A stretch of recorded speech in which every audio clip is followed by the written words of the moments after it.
अब तक आपने देखा शहर के पौश इलाके में नई बहू बनकर आई सांची का स्वागत पूरे मेहता परिवार ने दिल से किया, सिवाय आरव की छोटी बहन त्रिशा के।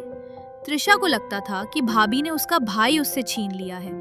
सानवी जितनी खालिनता से घर संभालने की कोशिश करती, त्रिशा उतनी ही साजिशें रचती। लेकिन एक रात सानवी ने त्रिशा को फोन पर किसी प्लान की बात करते सुना और अगली सुबह उसके कमरे में छुपी एक डायरी मिली जिसमें लिखा था प्लान ए, उसे कैसे हटाना है। साथ ही था एक नाम, विवेक। कहानी ने एक नया मोड़ लिया जब त्रिशा ने सानवी को रंगे हाथ पकड़ लिया और चिल्लाई, मेरी जिंदगी में झांकने की कोशिश मत करना वरना पछताओगी। अब आगे सानवी उस रात सो नहीं पाई। सुबह होते ही उसने आरव से धीरे से पूछा कि क्या त्रिशा की किसी लड़के से दोस्ती है, लेकिन आरव ने साफ कहा वो अपनी लाइफ शेयर नहीं करती। शक और बढ़ गया।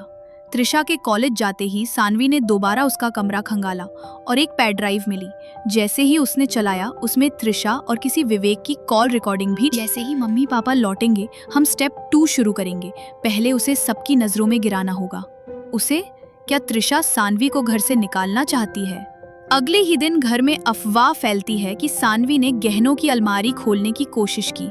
सासू माँ पूछती है क्या तुमने लॉकर खोला, और त्रिशा बोलती है मैंने खुद देखा था भाभी को। सानवी अवाक रह गई। अब वो समझ चुकी थी कि ये सब एक सोची समझी साजिश है।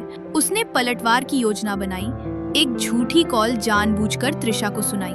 हाँ डॉक्टर, रिपोर्ट्स आ गईं? अच्छा, तो प्रेगनेंसी कंफर्म है। ये सुनते ही त्रिशा के होश उड़ गए। रात में उसने विवेक को कॉल किया। अब नई दिक्कत है, भाभी प्रवीण है, सब बिगड़ जाएगा। और सानवी ने वो कॉल रिकॉर्ड कर ली। रविवार की सुबह पूरा परिवार एक साथ बैठा था और सानवी ने सबके सामने पहले पेन ड्राइव की रिकॉर्डिंग चलाई, फिर त्रिशा की कॉल रिकॉर्डिंग। सासू माँ सन्न रह गईं और आरव गुस्से में बोला, त्रिशा तू अपनी भाभी को बदनाम करने पर तुली थी। लेकिन तभी त्रिशा के फोन पर एक मैसेज आया, प्लान बी शुरू करो, अब वक्त है उस कागज को जलाने का। विवेक। सानवी ने वो स्क्रीन देखा और त्रिशा को एकदम बदलते हुए देखा। त्रिशा बिना कुछ बोले अपने कमरे की ओर भागी, जैसे कोई राज अभी भी दफलन है। अब सवाल ये है, वो कौन सा कागज है? क्या विवेक अभी खेल में है और क्या असली खतरा अभी सामने आना बाकी है?